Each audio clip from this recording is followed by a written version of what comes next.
Hello, আমি হাল্লা চৌধুরী। আপনাদেরকে অভিনন্দন জানাচ্ছি বাংলাদেশ আইটি ইনস্টিটিউটের পক্ষ থেকে, স্পেশালি এক্সেলেন্সি ল্যাঙ্গুয়েজ লার্নিং হাবের পক্ষ থেকে। আমরা বেসিক্যালি ইংলিশ রিলেটেড যে কোর্সগুলো আছে সেগুলো করছি। তো সেক্ষেত্রে basic grammar, spoken English for kids, spoken English for all আমরা কন্টিনিউ করছি। আপনারা চাইলে অনলাইন এবং অফলাইন দুটোর জন্য আবেদন করতে পারছেন। সেই সাথে আমি আরেকটি তথ্য আপনাদের জানাতে চাই, তা হচ্ছে ইংলিশ ভার্সন যে ম্যাথ আছে সেই ম্যাথ নিয়েও আমরা কাজ করছি এবং সেগুলোও আমরা অনলাইনে ক্লাস নিচ্ছি। সো যদি কেউ ইন্টারেস্টেড হন বেসিক ম্যাথ শিখবার জন্য, সেক্ষেত্রে আপনারা চাইলে আমাদের সাথে যোগ দিতে পারেন। সো আমরা এর আগের দুটো ক্লাসে দেখেছিলাম যে ন্যারেশনের ক্ষেত্রে স্বাভাবিকভাবে বা খুব সিম্পল যে সেন্টেন্সগুলো আছে কীভাবে করতে হয় একটু মনে করিয়ে দিই। তা হচ্ছে এখানে আমাদের রিপোর্টিং ভার্ব থাকে, রিপোর্টেড স্পিচ থাকে, এটি থাকে ডাইরেক্টে। আমরা যখন এটাকে ইনডাইরেক্ট করছি তখন রিপোর্টিং ভার্ব অনুযায়ী আমাদের টেন্সের একটা পরিবর্তন হচ্ছে, দ্যাট ইজ কারেসপন্ডিং টেন্স রূপান্তরিত হয়ে যায়। এক্ষেত্রে আমাদের প্রথম যে রিপোর্টিং ভার্বের যে অবজেক্টটা থাকে, দ্যাট ইজ ভার্বের পরে বেসিক্যালি ইনডাইরেক্ট করবার ক্ষেত্রে আমরা কমার পরিবর্তে দ্যাট লিঙ্কার ব্যবহার করি এবং যদি এটি ফিউচার ইনডিফিনিট অথবা প্রেজেন্ট সিম্পল টেন্স না হয়, দ্যাট ইজ রিপোর্টিং ভার্বটি, তাহলে করসপন্ডিং টেন্সে পরিবর্তন হয়। বাট যদি রিপোর্টিং ভার্ব সিম্পল প্রেজেন্ট অথবা সিম্পল ফিউচার টেন্স হয় তাহলে সেটির কোনো পরিবর্তন ঘটে না। ওকে, এর সাথে সাথে আমরা আরও কিছু পরিবর্তন লক্ষ্য করব। আমি আজকে দেখানোর চেষ্টা করছি এখানে যদি ডাইরেক্ট স্পিচে বা ডাইরেক্ট স্পিচে যদি এই শব্দগুলো থাকে তাহলে ইনডাইরেক্ট স্পিচে এটি পরিবর্তিত হয়ে এই রূপ ধারণ করে। দ্যাট ইজ যদি ডাইরেক্ট স্পিচে দিস থাকে তাহলে ইনডাইরেক্ট হবে দ্যাট। ওকে, যদি ডাইরেক্ট দিস থাকে তাহলে ইনডাইরেক্ট হবে দোজ। যদি থাস থাকে তাহলে ইনডাইরেক্ট হবে সো। যদি হিয়ার থাকে তাহলে হবে দেয়ার। যদি হ্যান্স থাকে তাহলে হবে থ্যাঙ্কস। যদি হিদার থাকে তাহলে হবে থিদার। যদি নাও থাকে তাহলে হবে দেন। যদি কাম থাকে তাহলে হবে গো। ওকে, সো এটি কিন্তু আমাদের অনেক বেশি মনে রাখতে হবে এবং বারবার প্র্যাকটিস করতে হবে। অ্যাকচুয়ালি মুখস্থ করবার বিষয় এটি না। ওকে, দ্য নেক্সট, যদি অ্যাগো থাকে ডাইরেক্ট স্পিচে তাহলে ইনডাইরেক্ট স্পিচকে বিফোর ব্যবহার করব। যদি থাকে টুডে তাহলে হবে দ্য ডে। যদি থাকে টু নাইট তাহলে হবে দ্যাট নাইট। ওকে, যদি ইয়েস্টারডে থাকে তাহলে the previous day or the day before.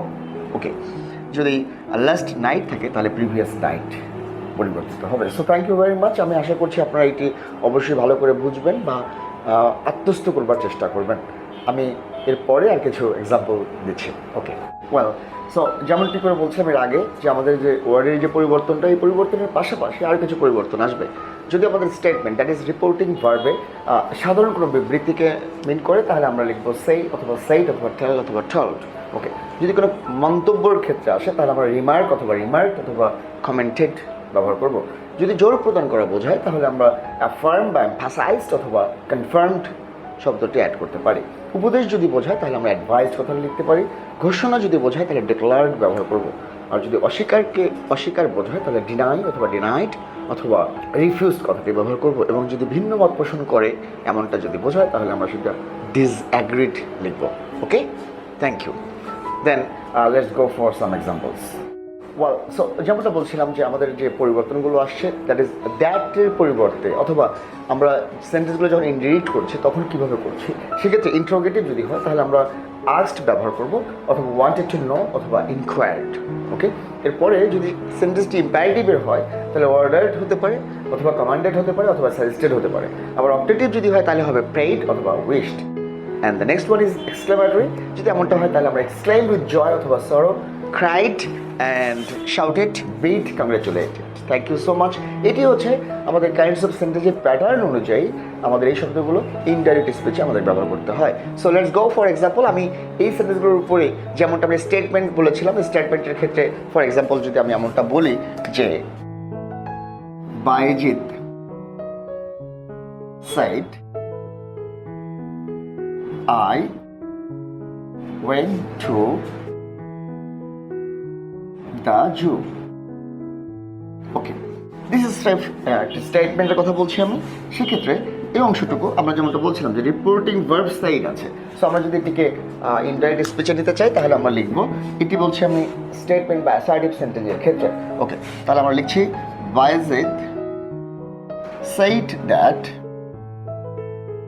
That means এই লিঙ্কারটি আমরা ব্যবহার করছি, right? That he he means Baijit, আমি ইন ব্র্যাকেটে বি লিখলাম, হ্যাড যেহেতু পাস্ট সিম্পল টেন্সে আছে সো আমরা পাস্ট পারফেক্ট টেন্স করছি। He had gone to the zoo. Okay, একটু বলে নেই, যদি আমাদের এই অংশটুকু এটা এমনটা হতো যে I went to the zoo yesterday, yesterday কথাটি থাকতো যেমনটি একটু আগে আমরা দেখলাম, তাহলে আমরা লিখতাম, যদি এখানে জাস্ট অ্যাড করি আমি ইয়েস্টারডে, তাহলে আমি কি করতাম বা আমাদের কি করতে হবে, Baijit said that he had gone to the zoo, এই শুধুমাত্র ইয়েস্টারডে পরিবর্তে the previous day. Okay, the previous day অথবা দ্য ডে বিফোর। এটি হচ্ছে আমাদের স্টেটমেন্ট বা নর্মাল যে সেন্টেন্সগুলো বা আমরা অ্যাসার্টিভ যে সেন্টেন্সগুলো পাবো সেই রূপটি আমরা এই ধরনের সেন্টেন্সগুলোর ক্ষেত্রে এভাবে করবো। It's very easy, right? Thank you so much. আমরা এখন দেখবো এক্সক্লেমেটরি, ইম্পারেটিভ, অপারেটিভ এবং ইন্টারোগেটিভ হলে আমরা এটা কীভাবে পরিবর্তন করবো। Thank you so much. আমি যেমনটা বলছিলাম যে আমাদের সেন্টেন্সের প্যাটার্ন অনুযায়ী বা কারেন্টস অনুযায়ী আমাদের ন্যারেশনগুলো কীভাবে করতে হবে, আমি এখনকার মতো যেটি করছি তা হচ্ছে ইন্টারোগেটিভ সেন্টেন্সের সিম্পল যে আইডিয়াগুলো আছে সেটি আপনাদের সাথে শেয়ার করছি। Thank you so much. So have a look. এখানে আমি ইন্টারোগেটিভ সেন্টেন্সে প্রথমে যেটা দিয়েছি যে he said to his mother, where shall I put it.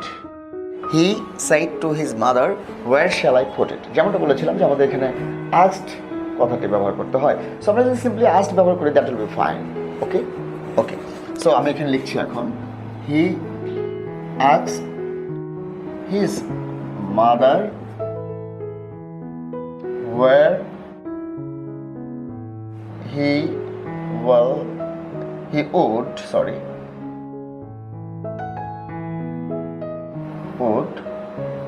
put that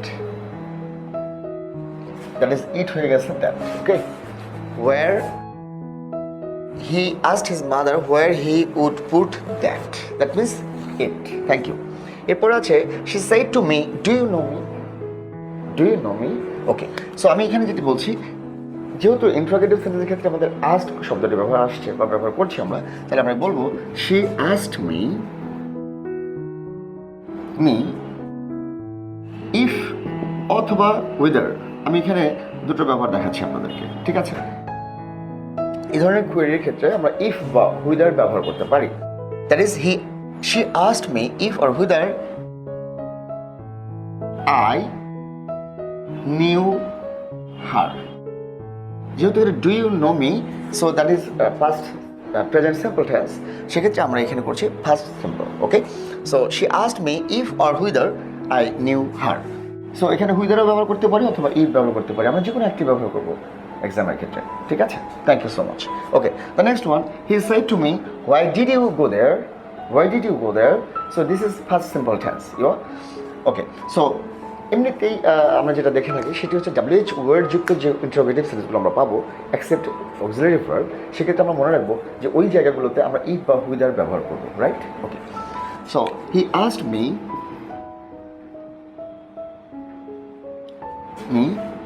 why I had gone there.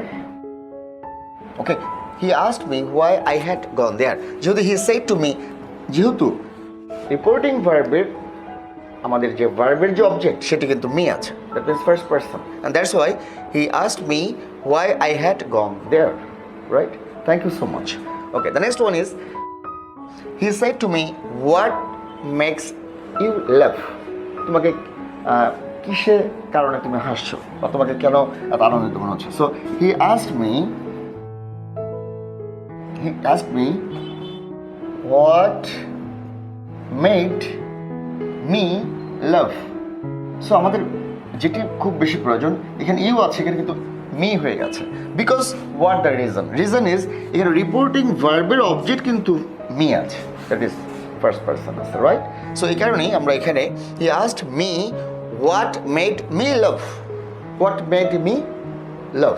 So WH যুক্ত যে ওয়ার্ডগুলো আমরা পাচ্ছি ইন্টারোগেটিভ সেন্টেন্সের ক্ষেত্রে এটির পরিবর্তন হচ্ছে না, এটা কিন্তু থাকছে।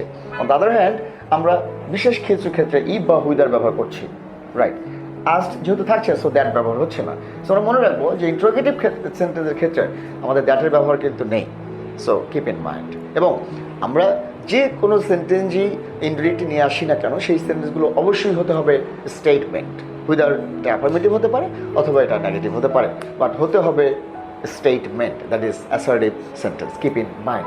So we have a lot of examples of that one, এবং আমি আজকে যেগুলো এখানে যেটা দিয়েছি এগুলো খুব সহজ বা খুব সাধারণ যে সেন্টেন্সগুলো সেটি আমি দিয়েছি। আমি আশা করছি আপনারা বুঝতে পেরেছেন, এবং আমরা এরপরে যদি কখনো আরও অনেক কঠিন কোনো সেন্টেন্সও নিয়ে আসি, it will not be very hard for you, right? So keep practicing, keep enjoying our classes. Inshallah you will understand every ins and outs of narration. Thank you so much. See you in the next class. Bye bye. Take care. আমাদের এই excellence language learning হাবের যে মোটো তা হচ্ছে education is not opportunity but start. So আপনি খুব সহজেই অফলাইনে class করবার জন্য আমাদের সাথে যোগাযোগ করতে পারেন, এবং আমাদের জন্য এখন যেটি হচ্ছে বিশেষ ডিসকাউন্ট দেওয়া হচ্ছে শিক্ষার্থীদের জন্য, সেক্ষেত্রে আমরা আশা করব যে আপনারা এটাকে গ্রাব করবেন। সেই সাথে অনুরোধ করছি নিয়মিত আমাদের যে ক্লাসগুলো হয় বা আমরা যে আপলোডিং করছি যে ক্লাসগুলো, এগুলো নিয়মিত পাওয়ার জন্য আপনারা অবশ্যই আমাদের চ্যানেলটি সাবস্ক্রাইব করবেন।